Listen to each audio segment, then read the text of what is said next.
अध्याय 4 समांतर श्रेणी प्रश्नावली 3 का 10वां क्वेश्चन। यदि किसी समांतर श्रेणी के प्रथम द्वितीय अंतिम पद क्रमशः ए बी और 2a हो तो सिद्ध कीजिए कि श्रेणी का योगफल 3ab बटे 2 ब्रैकेट में a माइनस बी होगा। ये क्या करना है, हमें सिद्ध करना है। ठीक है, जो दिया है उसे लिख लेते हैं।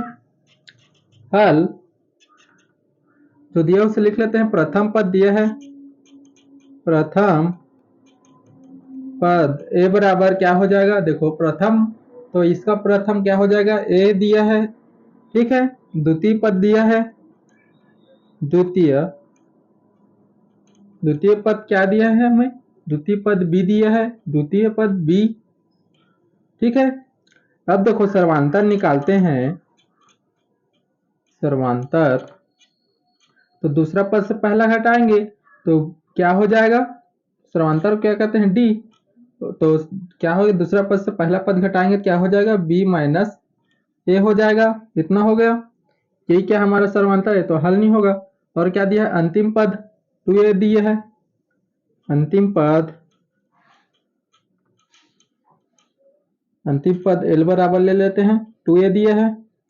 और देखो तो सिद्ध कीजिए कि श्रेणी का योगफल, तो योगफल निकालना है। तो योगफल निकालते हैं तो क्या होता है, n का मान पता रहना चाहिए, यानी पदों की संख्या। पदों की संख्या पता नहीं है तो क्या करेंगे, सबसे पहले पदों की संख्या निकालेंगे, तभी योगफल वाले सूत्र में रख पाएंगे। तो क्या करेंगे, समांतर श्रेणी का nवां पद वाले फॉर्मूला में रख देंगे। प्रथम पद पता है और सर्वांतर पता है और अंतिम पद पता है, तो क्या हम समांतर श्रेणी का nवां पद वाले फॉर्मूला में रखकर n का मान निकाल लेंगे। ठीक है, तो लिखते हैं समांतर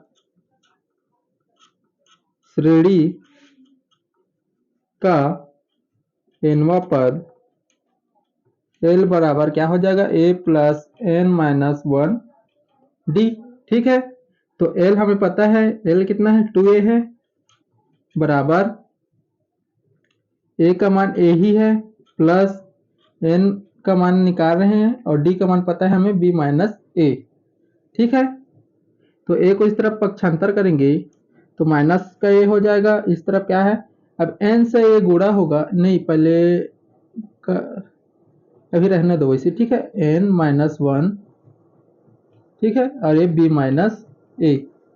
ठीक है, तो देखो 2a से एक घटाएंगे तो a बचेगा और ये n, अब देखो इसको पूरा पक्षांतर करेंगे। ठीक है, इस b माइनस a को पूरा पक्षांतर कर दे तो इसके बटे में आ जाएगा, गुणक फॉर्म में है तो b माइनस a हो जाएगा, बराबर क्या बचेगा, n माइनस 1 बचा है इस तरफ।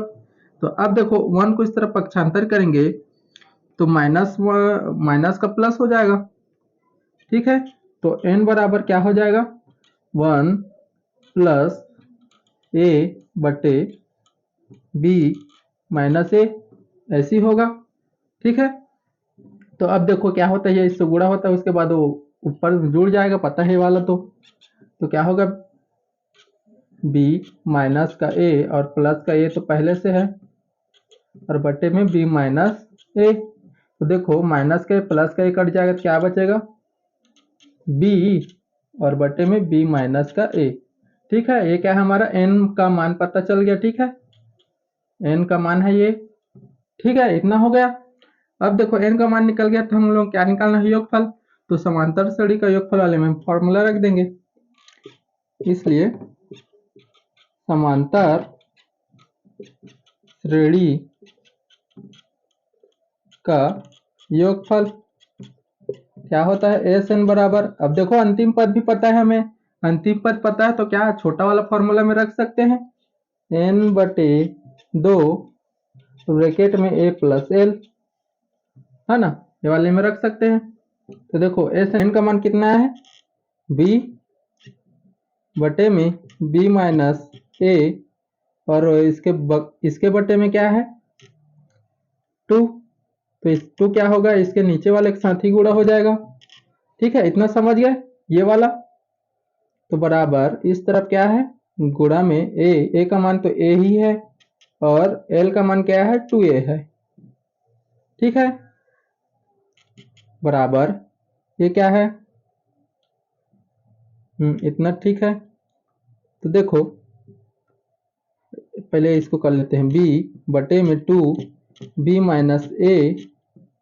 इधर देखो अब गुणा में होगा तो गुणा में क्या हो जाएगा 3a हो जाएगा, जुड़ेगा तो 3a हो जाएगा और बटे में कुछ नहीं मतलब 1 है। ठीक है, तो अब देखो अब ये सीधा सीधा गुणा होगा तो 3ab हो जाएगा और बटे में 2 गुणित b माइनस a हो जाएगा। यही क्या करना था, सिद्ध करना था हमें, सिद्ध हुआ। ठीक है, देखो यही क्या करना था हमें, सिद्ध करना था ना, तो ये क्या हुआ, सिद्ध हो गया। ऐसे ही हल करना है। ठीक है, ये वाला क्वेश्चन।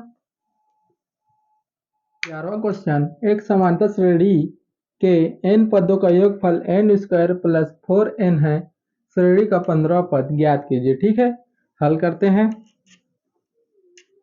हल जो दिया है उसे लिख लेते हैं एक बार।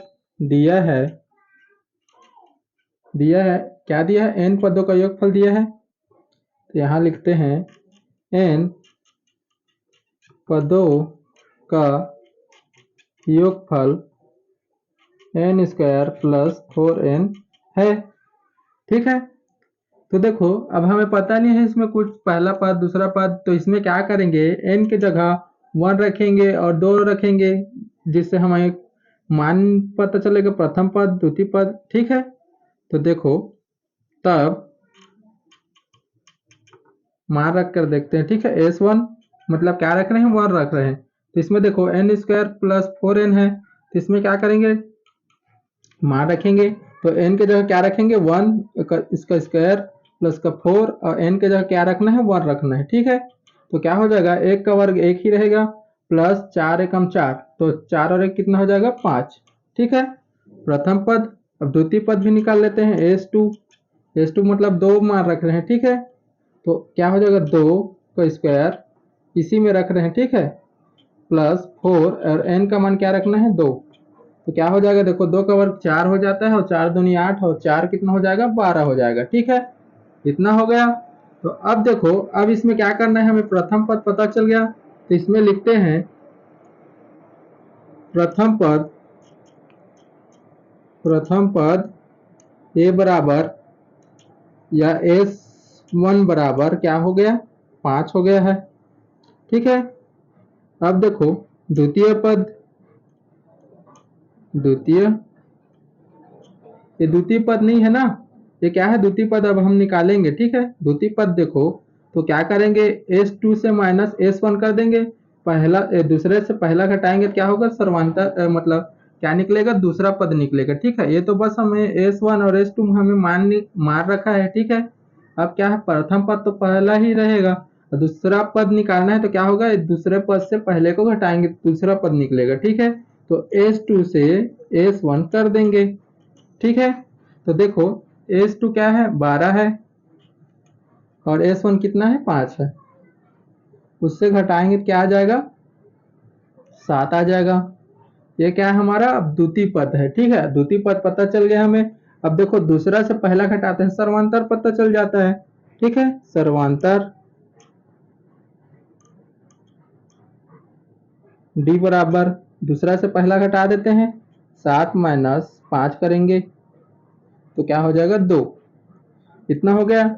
और देखो श्रेणी के 15 पद ज्ञात कीजिए। जो भी पद ज्ञात करने के लिए बोलता हूँ क्या होता है, पदों की संख्या होता है, पदों की संख्या n बराबर 15 दिया है।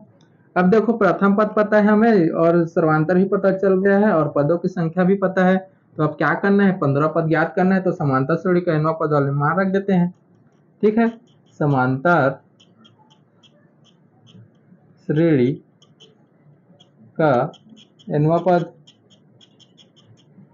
सूत्र में रख देते हैं मान, a n बराबर क्या होता है a plus n minus 1 d।